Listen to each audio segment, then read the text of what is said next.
Welcome to the ScrumDo introductory video. Over the next few minutes, we'll show you some of the key features of the ScrumDo software. When you first log in, you're brought to a news feed that represents all the activity in the projects that you're a part of. When you click into a project,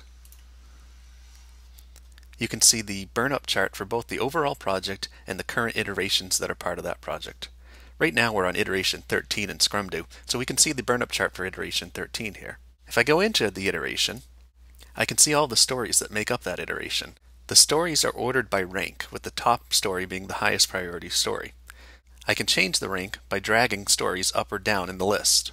I can attach files, change the status, change what iteration the story is a part of, or view the details of the story from here as well. To edit a story, I click the pencil icon.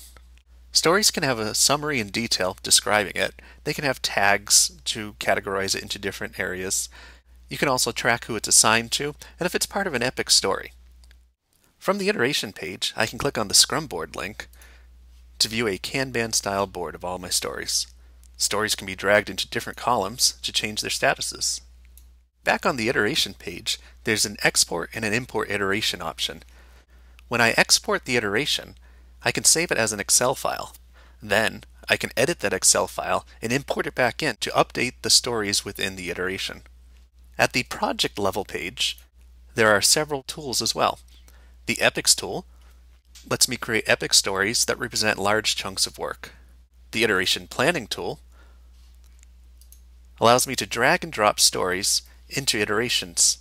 The history tool lets me see a quick summary of all of the iterations that have happened in the past. The predictions tool lets me see into the future by estimating what stories could get done in which iterations that don't yet exist. There's a set of assumptions that I can change to affect how these predictions are made. The planning poker tool allows a distributed team all to get together to size stories. From the extras page, I can hook up ScrumDo to external sites. Right now we have Harvest, Basecamp, and GitHub issues support. There's many more coming in the future. The project administration page lets you assign access to different teams. It lets you alter the details of the project, such as the point scale.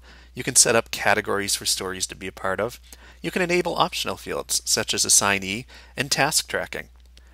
You can also create custom fields to track whatever your organization needs. You can change how the velocity is calculated, and you can also categorize projects so they're all grouped together. On the organizations page, you can keep track of the projects within an organization and the teams and members of those teams that have access to those projects. To get a quick view of your projects, you can export your entire organization to Excel.